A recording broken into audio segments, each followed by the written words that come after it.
అంగన్వాడీల శిబిరం వద్ద కనీసం టాయిలెట్స్ ని కూడా వదలలేదు. అన్నింటినీ నాశనం చేసి మహిళల్ని కూడా చూడకుండా రాత్రి బలవంతంగా లాక్కెళ్లి అరెస్ట్ చేశారు.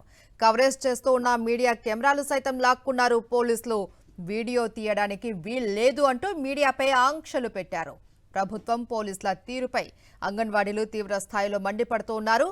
ప్రజాస్వామ్యంలో ఉన్నామా లేక రాక్షస రాజ్యంలో ఉన్నామా అంటూ ప్రశ్నిస్తూ ఉన్నారు అంగన్వాడీలు.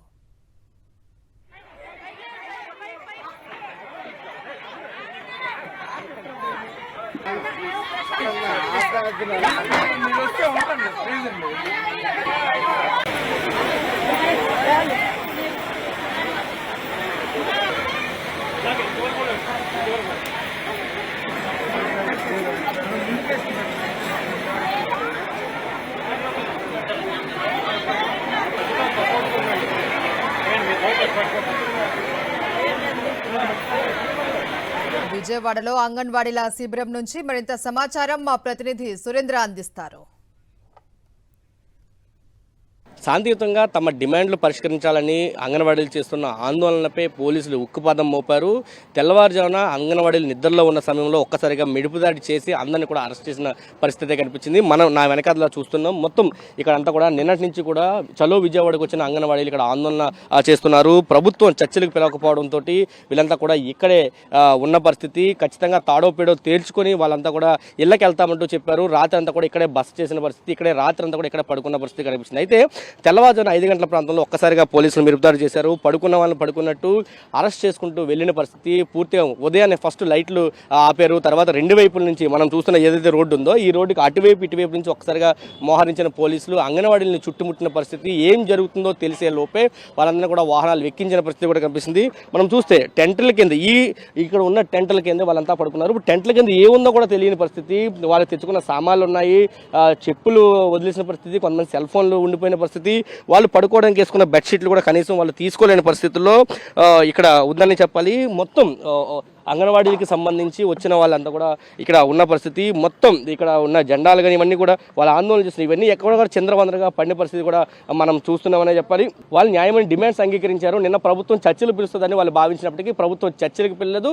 ఈ రోజున చర్చలకు పిలవకపోతే చంద్రబాబు ఇంటికి వస్తామంటూ వాళ్ళు చెప్పిన పరిస్థితి అయితే కనిపిస్తుంది. ఈ నేపథ్యంలోనే తెల్లవారుజామున ఒకసారిగా వచ్చిన పోలీసులు వీళ్ళంతా అరెస్టులు చేసిన పరిస్థితి కనిపిస్తుంది. మనతో పాటు సిఐటి నాయకులు ఉన్నారు. వాళ్ళతో మాట్లాడుతున్నారు. సార్, ఏం జరిగింది తెల్లవారుజామున? ఇప్పుడు అంగన్వాడీల సమస్యల పరిష్కారం చేయాలని చెప్పి గత నెల రోజుల నుండి అధికారులకి అలాగే మంత్రులకి ఎమ్మెల్యేలకి వినతిపత్రాలు ఇస్తున్నారు.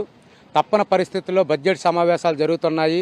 కూటమి ప్రభుత్వం ఎన్నికల ముందు అలాగే గత ప్రభుత్వం ఉన్నప్పుడు కూటమి ప్రభుత్వం నాయకులు వచ్చి హామీ ఇచ్చారు. హామీ ప్రకారం కనీస వేతనాలు ఇవ్వాలని చెప్పి ఒకే ఒక డిమాండ్తో అంగన్వాడీలు అందరూ కూడా విజయవాడ రావడం జరిగింది. శాంతియుతంగా అలంకార సెంటర్లో ధర్నా చేస్తున్నటువంటి అంగన్వాడీల దగ్గరికి నిన్న పోలీసులు వచ్చి ధర్నా విరమించండి అని చెప్పినప్పటికీ ప్రభుత్వం నుండి సానుకూల వాతావరణం రావాలని చెప్పి అంగన్వాడీలు చాలా విజ్ఞాపనతో రిక్వెస్ట్తో పోలీసుల్ని వేడుకోవడం జరిగింది. అలాగే మంత్రి అచ్చెన్నాయుడు గారు కూడా మేము చర్చలు చేస్తాము, మేము చర్చలకు పిలుస్తామని చెప్పి సానుకూలంగా ప్రకటన చేశారు. తీరా చర్చలకు పిలుస్తారని చెప్పి ఈరోజు అనుకున్నప్పటికీ తెల్లవారుజామున 5 గంటల ప్రాంతంలో గాఢ నిద్రలో ఉన్నప్పుడు కనీసం మహిళలను చూడకుండా ఆడవాళ్ళని పోలీసులు చుట్టుముట్టి నిద్రలోని ఉన్నవాళ్ళని లేపి బస్సులు ఎక్కించి అరెస్ట్ చేయడం అనేది జరిగింది. ఇది చాలా అత్యంత హేయమైనటువంటి చర్య. ఇప్పటికైనా ప్రభుత్వం శాంతియుతంగా చర్చలు పిలిచి అంగన్వాడీలకి పెరుగుతున్న ధరలకు అనుగుణంగా వేతనాలు పెంచాలని చెప్పి అరెస్టులు ఖండిస్తూ బేసరిత్తుగా అరెస్ట్ అయిన వాళ్ళందరూ విడుదల చేయాలని చెప్పి సిఐటి డిమాండ్ చేస్తుంది. సార్, అంటే ఈ సిచ్యువేషన్ ఉంటుందని భావించారు. ఎందుకంటే వాళ్ళు చెప్పారు 4 గంటలకి ఇక్కడి నుంచి ఖాళీ చేయమని. కానీ అంగన్వాడీలు ఖచ్చితంగా మేము తాడో పేడో తేల్చుకుని వెళ్తామంటూ వాళ్ళు చెప్పిన పరిస్థితి. కానీ ఈ స్థాయిలో అరెస్ట్ చేయాల్సిన అంత అవసరం ఉంది. ఎందుకంటే నిద్రలో ఉన్న వాళ్ళని ఒక్కసారిగా ఏం జరుగుతుందో తెలిసే లోపే అందరిని వెహికల్స్ ఎక్కించిన పరిస్థితి. ఈరోజు రాష్ట్ర ప్రభుత్వం చేసినటువంటి దుర్మార్గానికి ఇది పరాకాష్ట. మహిళలకు సంబంధించి సాధికారత ప్రభుత్వం అని చెప్పుకుంటున్నట్టు ఈ ప్రభుత్వం అంగన్వాడీలకు సంబంధించి గత 7 సంవత్సరాలుగా వేతనాలు పెరుగుదల లేదు. గత 42 రోజుల సమ్మె సందర్భం కూడా గ్రూప్ ఆఫ్ మినిట్స్లో రాసినటువంటి వ్రాతపూర్వక ఒప్పందాల ప్రకారం వేతనాలు పెంచుతామని ఇచ్చిన హామీని అమలు చేయాలని కోరుతూ అనేక రూపాల్లో ఆందోళన చేసిన తర్వాత నిన్న ఇక్కడ ధర్నా చేస్తానని ముందుగుండా ప్రకటన చేశారు. ఈరోజు కూడా పరిష్కారానికి సంబంధించి ప్రభుత్వం సానుకూలంగా స్పందిస్తుందని చెప్పి ఎదురు చూస్తున్న నేపథ్యంలో చెప్పా పెట్టకుండా ఈరోజు ఏకపక్షంగా వేకువజామున 5 గంటలకి మహిళలను చూడకుండా పోలీసులు ఎక్కడ వాళ్ళని అక్కడే అరెస్ట్ చేస్తూ ఈ రకంగా దుర్మార్గ నిర్ణయానికి ఒడిగట్టినటువంటి ప్రభుత్వ దుర్మార్గాన్ని సిఐటిగా తీవ్రంగా ఖండిస్తున్నాం. మీకేమైనా చిత్తశుద్ధి ఉంటే ప్రభుత్వం ఖచ్చితంగా యూనియన్ నాయకులతో మాట్లాడి వేతనాలు పెంచుతూ ఇతర సమస్యల పరిష్కారానికి ప్రయత్నం చేయబోయి పోలీసు ప్రయోగించి ఈ రకంగా మహిళలను అరెస్ట్ చేయడం ఇది మొత్తం రాష్ట్ర ప్రభుత్వానికి ఒక భవిష్యత్తులో రానున్న గుణపాఠం నేర్పుతారు. ఎందుకంటే రాష్ట్ర వ్యాప్తంగా ఎలక్షన్ నిరసనకు కూడా పోరాటానికి కూడా సిద్ధపడతారు. ఈ ప్రభుత్వ దుర్మార్గ వైఖరిని సిఐటిగా తీవ్రంగా ఖండిస్తున్నాం.